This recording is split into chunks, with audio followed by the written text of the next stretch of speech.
Welcome back to another episode of Auburn Anonymous. I am your host, Miles Espy. I'm joined today by my co-host, Michael Espy. Michael, how you doing on this fine Sunday, December 1st? I'm doing good. Auburn has wrapped up the season. Basketball has been well underway, and it's off to a great start. Football season didn't end how we wanted it to, but the biggest win of the football season will come this Wednesday on National Signing Day. Whoa, okay. Is the deuce loose? Is that what you're saying, Michael? Yeah, I would say we're about 95% chance at getting Deuce. Deuce did visit Ole Miss for the Ole Miss versus Mississippi State football game this past weekend. I know Caleb Cunningham was also there, trying to recruit him to go there, obviously.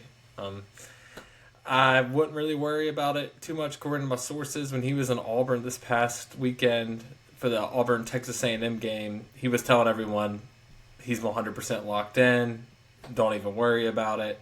And I'm choosing to believe him. I believe he chose to go to that Ole Miss game. I mean, he's from Mississippi. It's Ole Miss versus Mississippi State. I believe he just showed up there as a courtesy visit, honestly. At the end of the day, Ole Miss isn't going to be able to offer what we're offering him in NIL. And as you may have already seen, Holden Garner has already entered the transfer portal. So, And Hank Brown has too. I don't know if you've seen that. nope. Hank Brown just actually put out on his social media Oh, that wasn't him. wow. Apparently. Where did he put this? I got to look this up. Yeah, on his Instagram story. So the story behind that, from what I've heard, is that Hayes Fawcett tweeted out at first that Hank Brown was entering the transfer portal. Okay? Yeah. He meant to tweet out that Holden Garner was entering the transfer portal. Oh, So I see. Hayes Fawcett quickly deleted the post about Hank Brown entering the transfer portal. But after he made that post, several other reporters went ahead and said, "Oh, Hayes Fawcett's saying this, so I'm going to start reporting." So then that's why you started seeing it. Copycats. Exactly. That's why you started seeing it from other outlets. And from what I've heard is Hugh Freeze actually called Hank Brown after he saw these reports. Really? And he told him that obviously it wasn't true. Hugh Freeze wants him on this roster next year, and they're going to meet tomorrow in person to talk about next year. Wow. Okay. Yep. Well, you broke news to me there. I just saw it on social media. I was like, oh, I didn't really expect him because I think you and I, neither one of us expect Hank Brown to be the number one guy next year. We're getting someone in the portal, and by all means, it's going to be a tremendous player who's better than any quarterback on our roster this year. But I definitely thought he had a really good chance to be the backup. And if you just look at college football this year, how many backup quarterbacks started football games? Hank Brown has a real chance to get starting minutes next year. So, it didn't make a whole lot of sense to me, but that checks out now. Yeah, the quarterback room for next year. Obviously, we're looking at Deuce Knight as the hopeful freshman quarterback. I'm sure we would go two portal quarterbacks if we didn't get him. But Deuce Knight, Walker White, who apparently was in the stands this past weekend and didn't even dress out. I'm not sure if that's 100% true, but that's what I was told. I really wasn't paying attention to that. Well, we were at the game. We were boots on the ground watching the Tigers. Yeah, and I just wasn't looking out for Walker White. Apparently, he was in the stands. And and then obviously Hank Brown would probably be the backup quarterback next year. Hopefully he'll improve it for the offseason and put up a fight against whoever we bring in the transfer portal.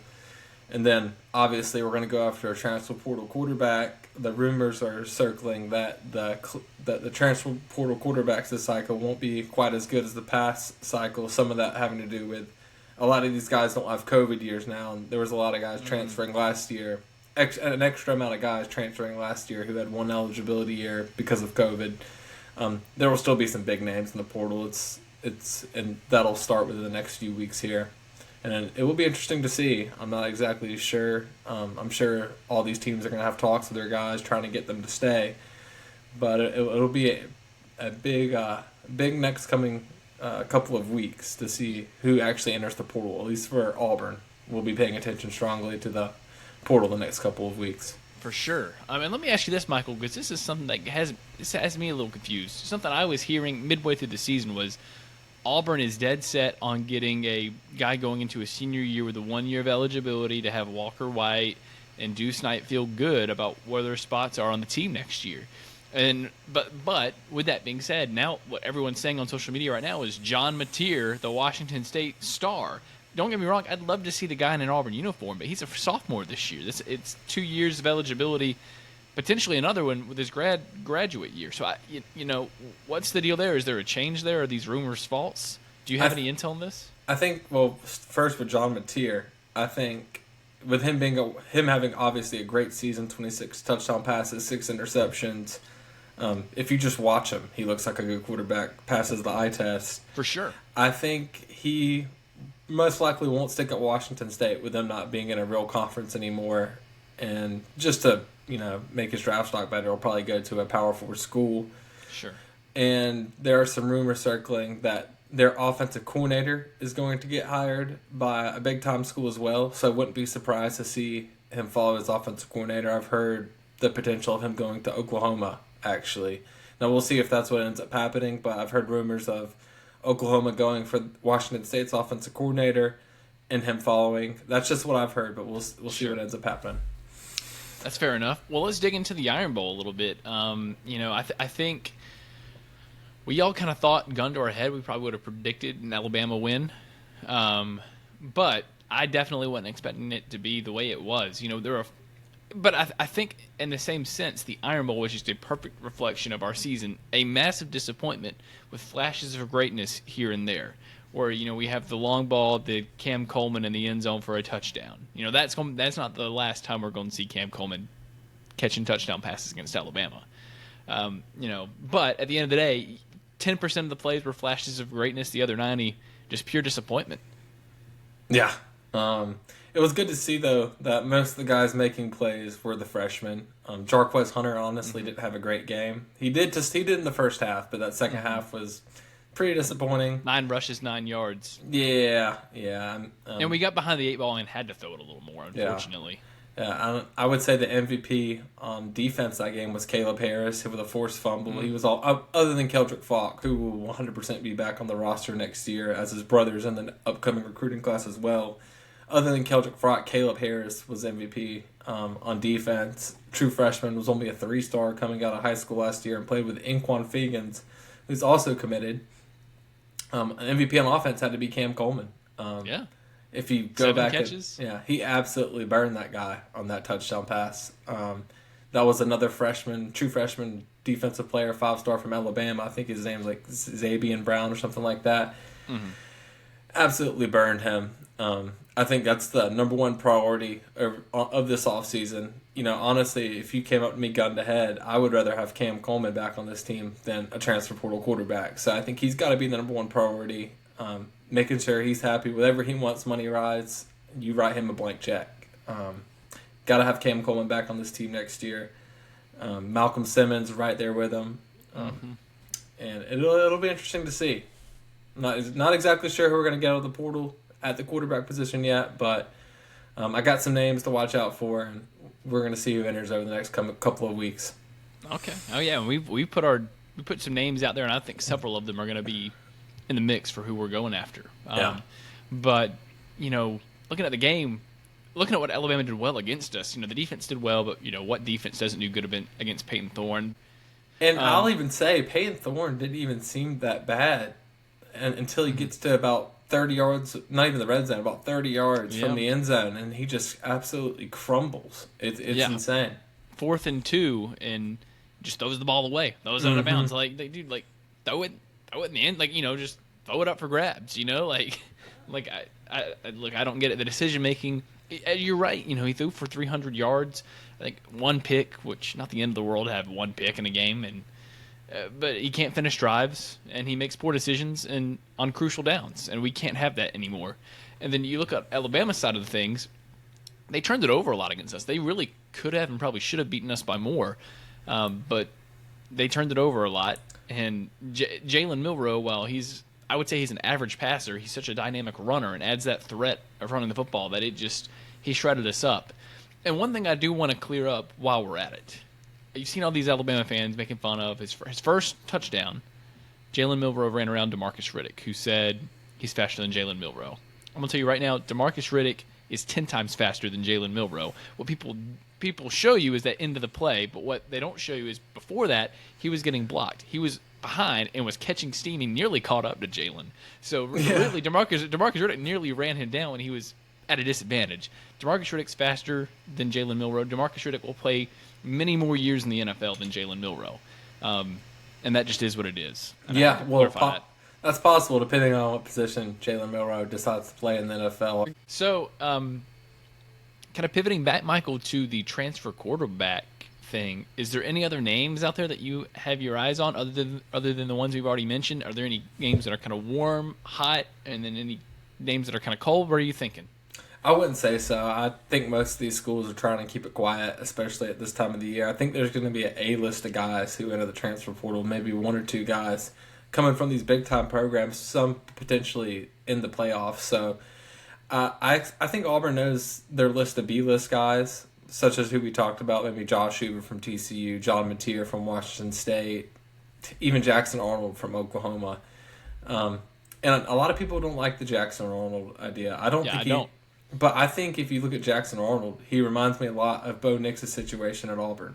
He has probably the worst offensive line in the SEC, former 5-star quarterback, was thrown to walk-on receivers at That's fair. Oklahoma, who they probably couldn't play anywhere else in the SEC.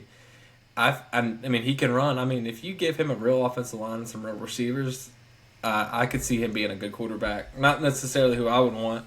And then I think the A-list of guys that just maybe some names of guys who you could see in the transfer portal, transfer portal or NFL. There's obviously one. My top pick would be Garrett Nussmeier from LSU. I don't think he's gonna make the NFL. I think he could be a 3rd to 5th round guy depending on how he grades out. But Garrett Nussmeier would be a guy to watch, and he doesn't really have any reason to transfer from LSU. Other than maybe to want to go get some more money from somewhere else. A guy to watch out for. Another guy to watch out for would be Penn State's Drew Aller. A guy, when he first got there, a lot of people thought he was a 3-year guy and he'd be straight to the NFL. Hasn't really panned out that way for him. He's looked good at times. Hasn't looked good at others. I think he'll be, if he does decide to enter the transfer portal, it wouldn't surprise me. But I think he'll most likely end up at Penn State next year. And I think a lot of that probably definitely has to depend on how the rest of the season goes, right? They have the Big Ten championship, then they're going to make the playoff. So I mean, if they get to the semifinal in the playoff, I just see it, and they can start off with a really good spot if they beat Oregon, and they make the playoff. Yeah, and then the two other A-list guys, which I've heard some people suspect them entering the transfer portal. I think it's below 10% chance that we see either Quinn Ewers or Jalen Milroe in the portal. I think Milroe's gone to the NFL. As I said, even if he doesn't make it as a quarterback, he will make it as a running back or receiver or wherever they decide to put him, kind of a Taysom Hill role possibly. Yeah. But I think he'll be in the NFL. Same with Quinn Ewers, and the only reason he would enter the portal is because those Texas fans and Texas coaches, they're ready for the Arch Manning era. So if he's somehow... Be careful what you wish for there. Yeah. I think Arch Manning's great, but he's not better than Quinn Ewers. Yeah, if he has a poor end of the season, maybe he won't make the NFL, but I think he's at least a second-round guy. Mm-hmm. I gotcha. Well, yeah, that would be... I would love to have Drew Aller, or however you say it, but Aller. But I who knows? I would have never thought some of those other guys would have hit the portal last year who hit the portal, and they did. But I would absolutely love it. But something that Alabama fans are definitely thinking is that they're in the playoff, and we heard some of that on Saturday. So who do you have in the 12-team playoff this year? Of the bubble teams and SEC teams, who do you see making it? So right now I think there's 8 teams who are 100% locked in. I'm going to see if I can come up with them off the top of my head.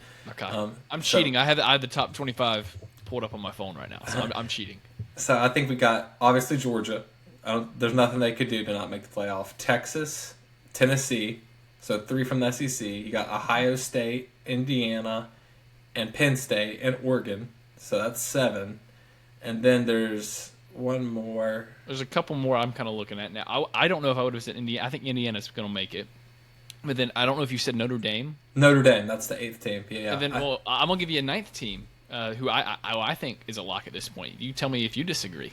Well, yeah, ninth team is a lock, and then I'm going to give you kind of a tenth one as well, who I think is very strong. So ninth is SMU.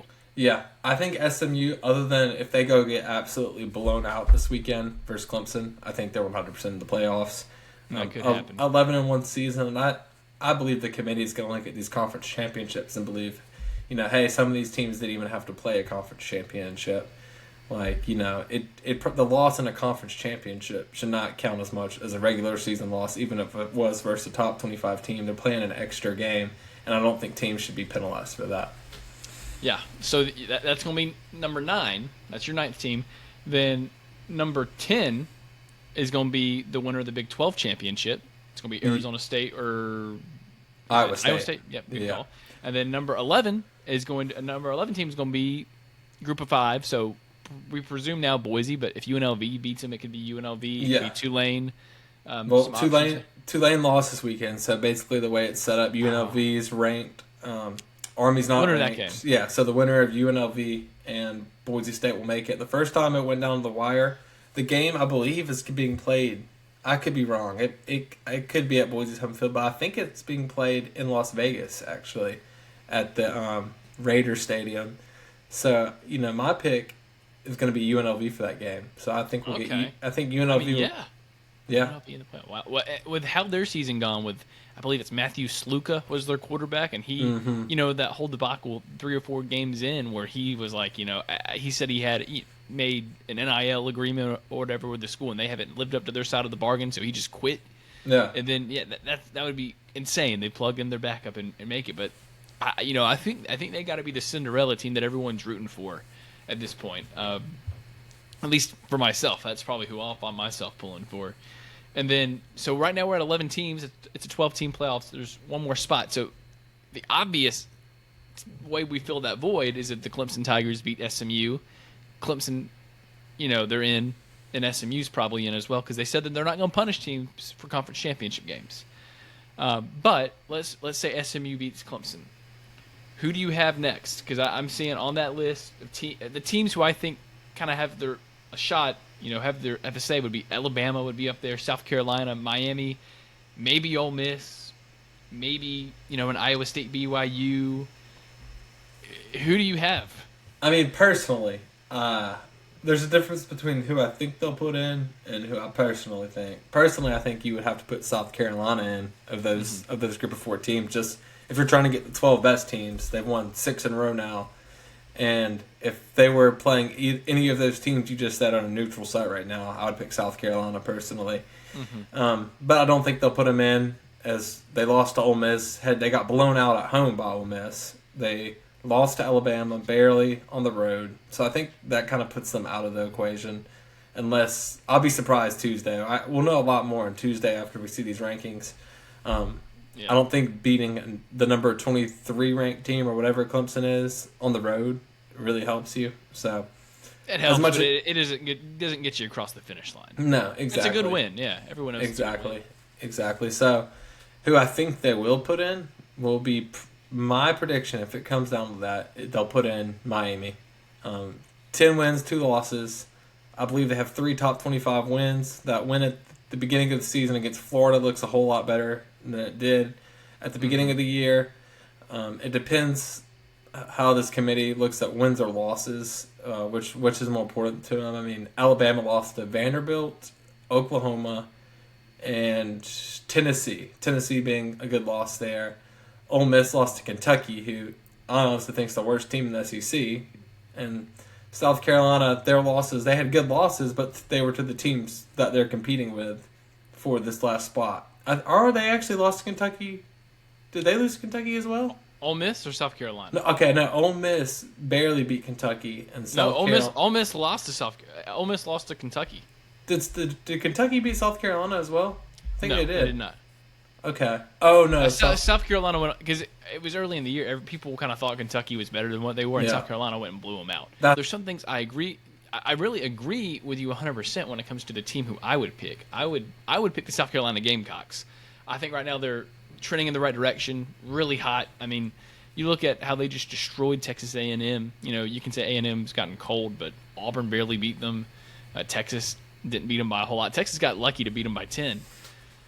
So I would go South Carolina, but if I'm looking at who I think they're going to put in, unfortunately, I disagree with you. I think it's the Alabama Crimson Tide. I think they'll get that last spot, and then they'll end up playing on the road and losing in the first round because they can't play on the road. But and the reason being is I think what they're going to look at, the committee, I think they're going to look at big wins, and Alabama has a big win at home against Georgia. That's a really good win. They beat Auburn by 14. Not many teams can say they beat Auburn by that much this year. And then, but I think the thing that you and I see, but the committee's not going to look at, is they have some really bad losses. I mean, losing at Vanderbilt. I mean, seriously, like you're going to put a team in the playoff that lost at Vanderbilt, and then to lose at Oklahoma, and Oklahoma is a 6-6, 7-5. I'm not sure how they did this past week. They're not a very good team. You didn't just lose to them on the road. You lost to them 24-3. Yeah.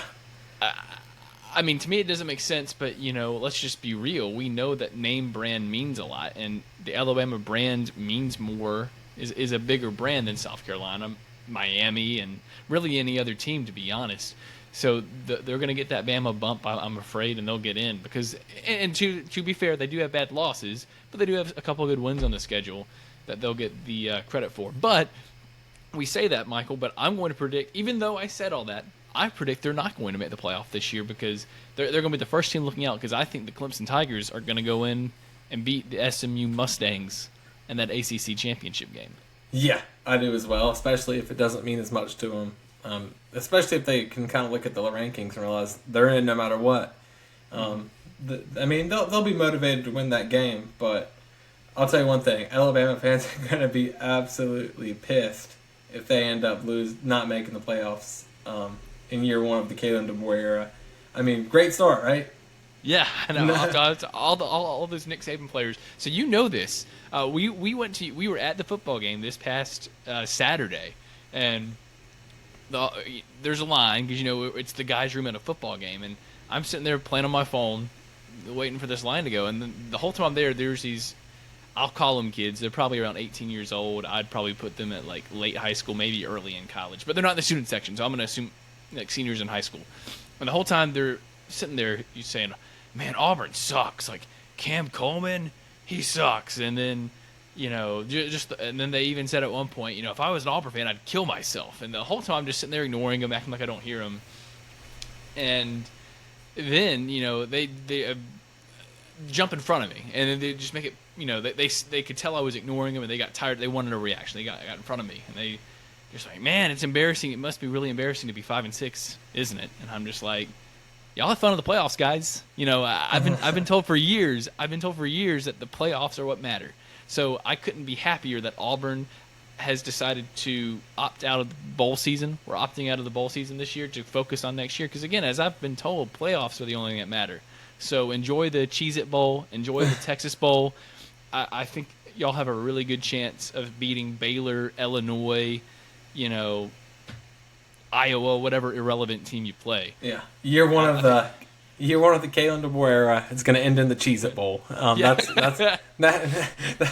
where the number one roster, and that's where the best team in the SEC that doesn't make the college football playoffs goes to and plays against the best team in the Big Ten who doesn't make the playoff, which will be either Illinois or Iowa. And so, in the at the end of the year of year one of Kalen DeBoer, with the best roster he's ever going to have at Alabama, easily a top 5 roster in college football, Kalen DeBoer ends up in the Cheez-It Bowl. You said the Cheez-It Bowl, Michael. I think he's got a real shot at the Pop-Tart Bowl, too. I mean, come on. Yeah, you could just see Jalen Milroe stuffing his face with that frosting off the big Pop-Tart after they beat Iowa for the Pop-Tart Bowl. They're going to fire him after next year. I guarantee you. I'm with you. They're not going to be better. I mean, and regarding they don't go get a transfer portal quarterback who's an A-list guy, they really think Ty Simpson's going to be able to step in there and do with this roster that they currently have? No, Michael, you forgot to have Austin Mack. Yeah. Another coach to watch out for, who I don't think he's even close to the hot seat, but Lane Whiffen over at Ole Miss just continues to lose the big games each and every year. Every single year. He beat Georgia this year just to go lose to Florida the next year. This guy stays, and it's funny because he was over there making jokes about him going to Florida at the beginning of the season. And then he loses. Yeah, and then he loses to Billy Napier, who might end up being a better coach than Lane Kiffin. Billy Napier is a better coach. His seat's not hot right now. Please tell me that's who Alabama goes and hires, Lane Kiffin. That's exactly where I was going. He is going to be the coach at Ole Miss for one more year. Then the year after that, he will be at the Alabama Crimson Tide. I can't wait for it. It's going to be great. I'll say this: Alabama will go 10-2, but they'll lose the 2 biggest games of their schedule every single year. They might make the playoff every now and then as a 9-12 seed, but Lane Kiffin's not winning a national championship, and neither is Kalen DeBoer. I can promise you that. And neither is Ole Miss. Just while we're naming teams and people who are never going to win a national championship, well, they won't ever win an SEC championship. But yeah, Kalen DeBoer, you're right. Yeah, I'll name one more. Brian Kelly at LSU.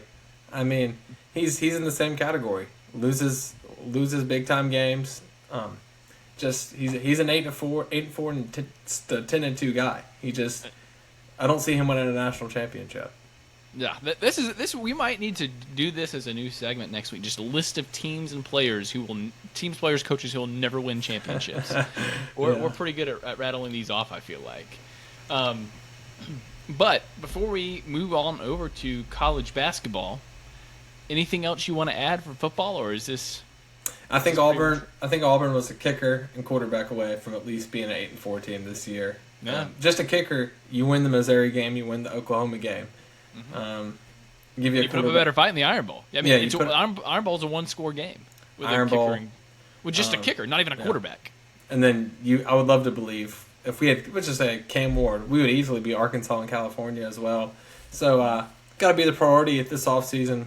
Figure out the quarterback position, get a quarterback, and then figure out the kicker position too. Because if you're even 50% sure that Alex McPherson is going to be, if you're 75% sure that Alex McPherson is going to be ready to go next year, go ahead and get another. That's not good enough. Yeah, go get a scholarship kicker. We can't be in this position next year where we can't even trust our kicker to make a 40-yarder in the Iron Bowl. Yeah, that's something we've been really blessed with in the past, and we haven't really recognized how good we've been at kicker. Mm-hmm. We've always had some years we've had better kickers than others, but I'm 28 years old, and ever since I've been alive, we've had a pretty reliable kicker back there, and unfortunately that's not something that we really had this year. We have a very reliable kicker in Alex McPherson, but none of the other players were that, unfortunately. But now let's pivot on over to college basketball, if you're ready for that, Michael. Sound good? Yeah, let's do it. Okay, so first let's kind of go off with what we've seen so far. The Auburn Tigers did exactly what I said they were going to do. They're the best team in the country. I said it weeks ago. I said it before the season started, quite frankly, and people laughed at me. They scoffed. They're the second best team in the state, is what I heard. Well, they went on the road. They beat Iowa State. They beat North Carolina, and then they win the Maui Championship against the Memphis Tigers, looking unstoppable. Outside of the first half against Iowa State, where that was disappointing, but even then, I wasn't all that. If we lost that game, it's not the end of the world. Losing to number 5 in the country in Hawaii, not a big deal, but I kind of knew in my gut, maybe that we weren't going to win it, but I knew we were going to make a game of it, and of course we won. Makes you wonder, Michael. Is there a world where this basketball team doesn't lose a game all season? Yeah, there's definitely a world where that happens. I would say if this Wednesday against Duke's, especially because it's at Duke, it's going to be the hardest game of the season. If we win that, I can't imagine that we'll lose a non-conference game. And then you look at the conference schedule. I mean, we have to play at Kentucky and at Alabama, I'm not sure where the Tennessee game is this year. I know we played at Tennessee last year and they didn't come to Auburn, so I imagine it's also in Auburn. But yeah, there's a few tough games, and I think we get Arkansas at home as well.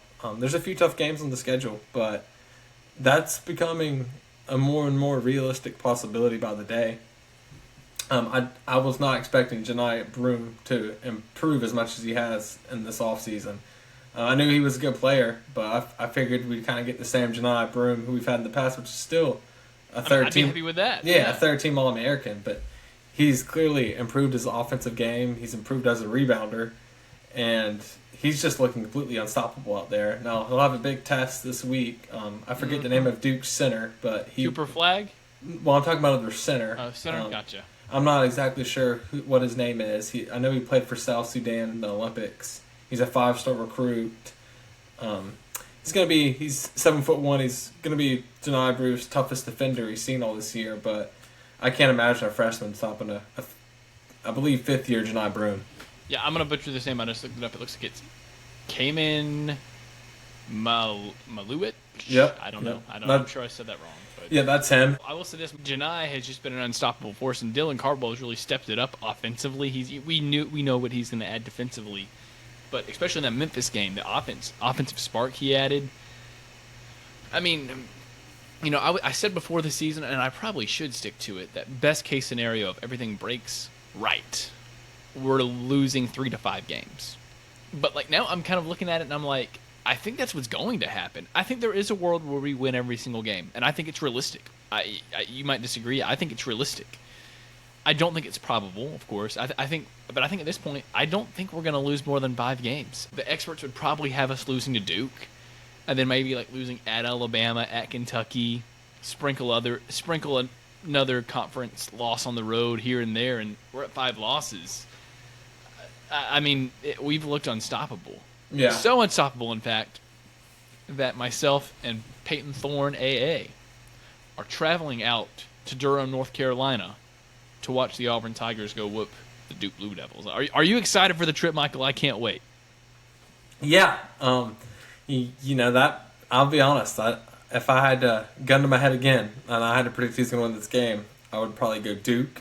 But just with it being at Cameron Indoor, I mean, we lost at Appalachian State last year. Obviously, this is different than last year, but it's going to be a lot harder than any of the games we've played so far with that environment. But this team, Duke's a great team. They have a bunch of freshmen, though, in that starting lineup who are only going to improve as the season goes.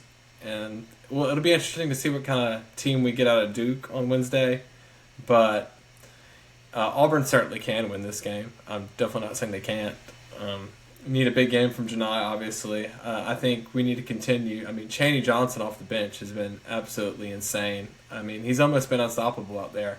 And I would like to see, when he comes into the game, I would like to see us forcing it down to him inside, because haven't been too impressed with what I've seen from J.P. Pegues. In the past, Bruce Pearl has went, 10 guys, so, almost equal minutes for the starters as a substitute. And it almost looked like it's kind of helped us that this year we don't have the same amount of depth as we have in the past, which is making the starters get more minutes, which is, I think, has made us a better team this year. And obviously I wish we had depth, but I think we need to continue to play. Janai Broom had like 36 minutes one game. We need to continue to get him that kind of minutes. I don't want to see any of this 5 in, 5 out stuff. Need to see J.P. Pegues improve. Not too confident in that, but we got Tahad off the bench, who's one of the best guards in the country coming off the bench. Got Chaney Johnson, one of the best forwards in the country, coming off the bench.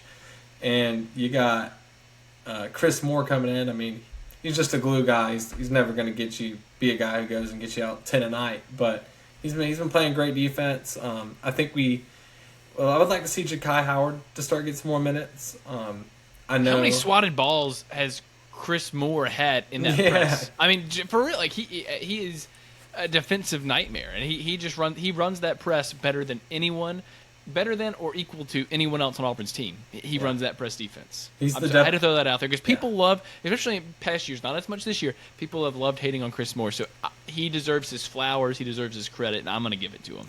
Yeah, in basketball and football, when your team loses, people start to try to identify reasons why they're losing.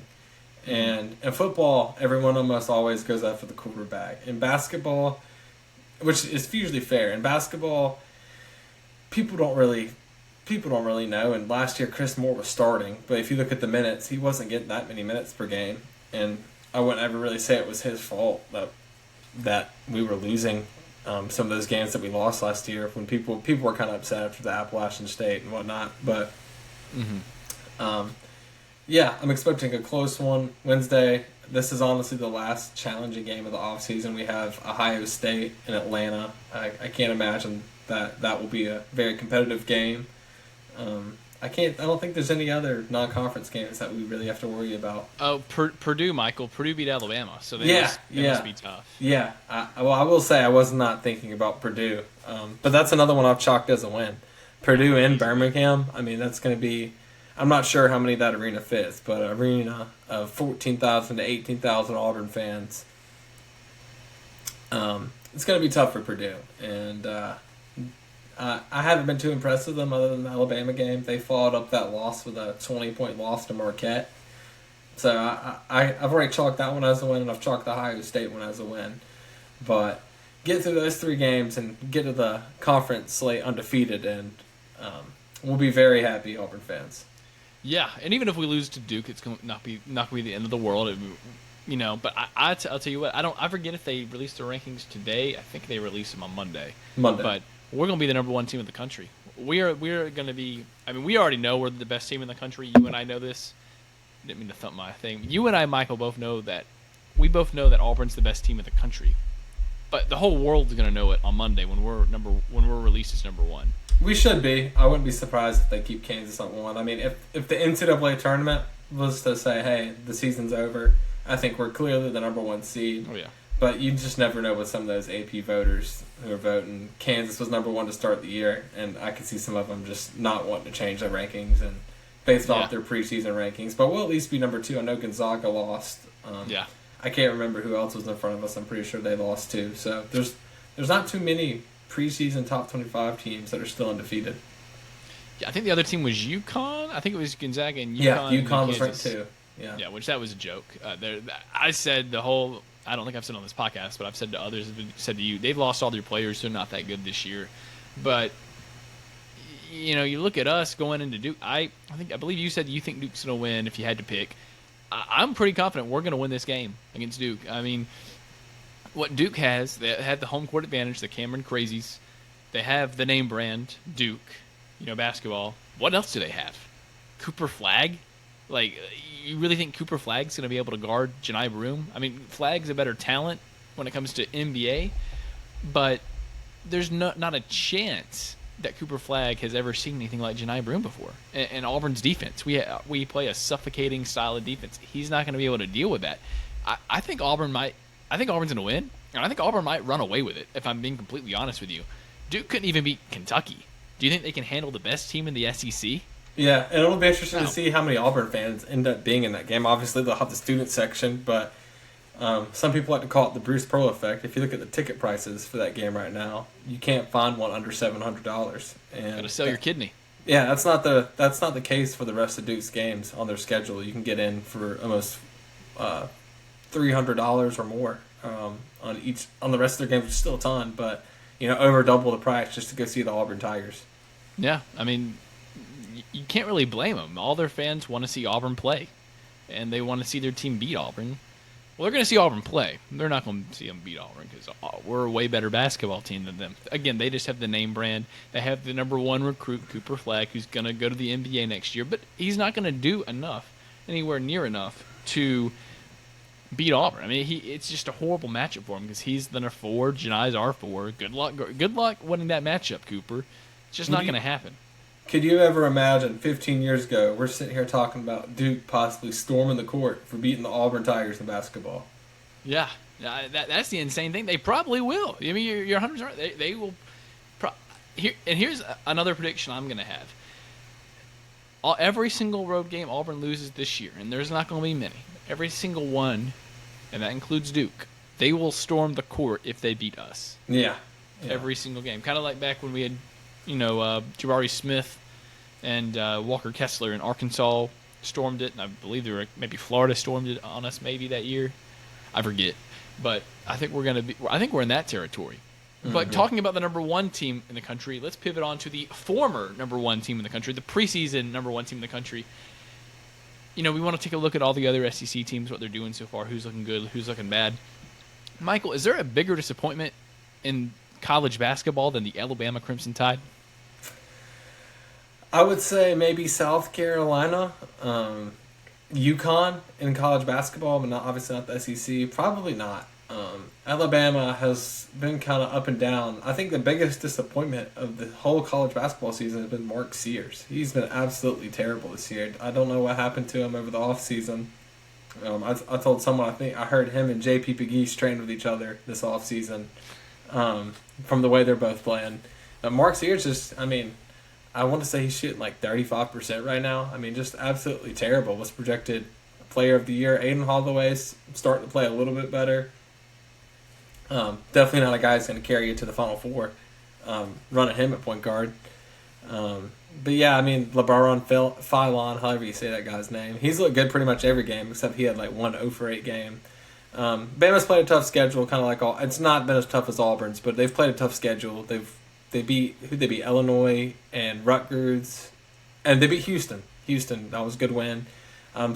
Personally, I don't even think Auburn played that great against Houston. I don't believe Houston's going to end up being as good as a team as I did at the beginning of the year. I've watched them play a few more games. I know they went to overtime with San Diego State yesterday. I'm not even sure who won that game. And San Diego State's not that great. No. And so, Alabama's a top 25 basketball team, not a top 10 team. Barely. No, I'm with you. And they might not even be top 25. If Sears can't turn it around, they're not top 25. A team who I have to give a shout out to in the SEC, and I had to pull it up to confirm, the Oklahoma Sooners. I thought they were going to be one of the worst teams in the SEC this year, bottom 3, if not the worst. I really thought they were going to be terrible. And they just won that Bad Boy Mowers Classic. I wasn't sure, but I thought so. And that had really good teams in it. Arizona, Gonzaga. I'm sure there were others, but those are just the ones off the top of my head. And they didn't have to play Gonzaga, but they ended up beating Providence in the first round, Arizona, top 25 team, and then beating a solid Louisville team for the championship. I really thought this was going to be a team that was going to come to the SEC and struggle this year, and they still might, but they're really throwing a punch, winning one of the better non-conference tournaments before the season started. That's really impressive. Talk about disappointments. Arizona was, I'm pretty sure some people had them ranked above Auburn to start the season. You see that they're 3-4 right now. Wow. Oklahoma, not really expecting much of them, honestly, when it comes to SEC play. They did lose 4 of their top 6 scorers from last year. I think all to the transfer portal, not even graduating. I think one of them, we played against one of them. I can't remember which team, maybe Iowa State. But, good start of the season. I'm going to have to see more of Oklahoma until I believe they're a true contender to win the SEC championship in the regular season. But I've been impressed with Tennessee. I don't have their schedule pulled up, but they're undefeated. They beat some good teams. Yeah, I agree with you. Tennessee right now has to be the second best team in the SEC. I don't think they've lost a game yet. Maybe they have. The win at Louisville really stood out to me because I thought Louisville was going to be much better this year, and then I think I'm going to be right because they went on and beat Louisville pretty bad by like 20 or so, at Louisville. And I thought maybe Louisville just kind of sucks because they haven't been good in previous years. But I think it just turns out Tennessee's that good because Louisville went to that championship game and played Oklahoma in that Bad Boy Mowers Classic. They're a solid team, and I think Tennessee's going to be one of the teams we're really battling with, maybe them and Kentucky for the SEC title this year. Yeah, but again, it's only December 1st, and we know in college basketball that changes a whole bunch. Some of these teams will improve, and some of these teams start off hot and they don't end up doing too well. With that being said, I think if you were making tiers with SEC teams, I think Auburn's in a tier of their own right now. I really don't see them. I don't see a world where they don't win the SEC championship this year. Yeah, I'm with you. There's really not a chance. That we don't win at least the SEC tournament or the regular season. We're winning at least one of those two. And then I fully suspect we make the Final Four at a minimum, if not win the whole thing this year. Anyways, that's all we have for you today, folks. Again, I'm your co-host. I'm your host, Miles Espy, joined by my co-host, Mr. Michael Espy / Peyton Thorne AA. Hey, Michael, before we go, are you keeping your Twitter name the same? You making any more guarantees before you, before we get off to potentially have your name changed? Yeah, I'm keeping the name the same as now until maybe after National Signing Day I'll change it. Gonna see what happens there. For now, Peyton Thorne AA, it's the name's gotten kind of big on X, and so I almost feel like I shouldn't change it. But yeah, I'm currently debating whether I should keep it Peyton Thorne AA or just change it completely. But we'll see. As far as predictions, National Signing Day is this Wednesday. Almost all the recruits that are in the top 100 will be signing early. My final prediction for Auburn's 2025 recruiting class. So, I got everyone who's currently committed.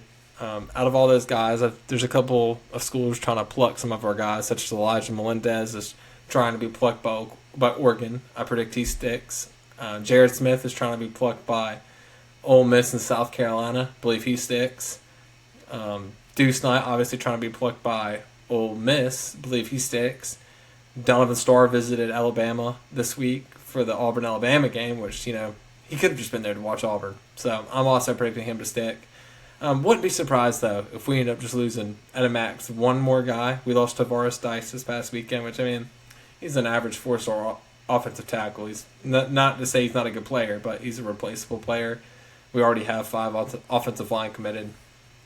So I'm going to predict, first off, Auburn's biggest priority should be keeping the guys we currently have. I predict that we will lose one guy. And I'm not sure who that guy will be, but just with all the guys, with all these schools going after all of our recruits, we're going to lose one guy, and we're going to add 2. Okay. We're going to flip Darion Smith from Tennessee, a 3-star defensive lineman. And we're also going to add Naeem Offord, 5-star number 1 player in the state of Alabama. Wow, we're going to flip him from Ohio State. And there's one more name to watch out for. If right now, Justice Terry, I'm going to predict him to go to Georgia. But I think Auburn's in it with him too. Just keep your eyes open on National Signing Day. I expect Auburn to make a late push there with Justice Terry, and wouldn't be surprised if he ends up in the class as well. That'd be a huge get for sure. Naeem Offord, that's going to be awesome to get as well. But yeah, that's going to do it for the 4th episode of Auburn Anonymous. We appreciate all you guys for listening, and I hope you all have a great rest of y'all's day.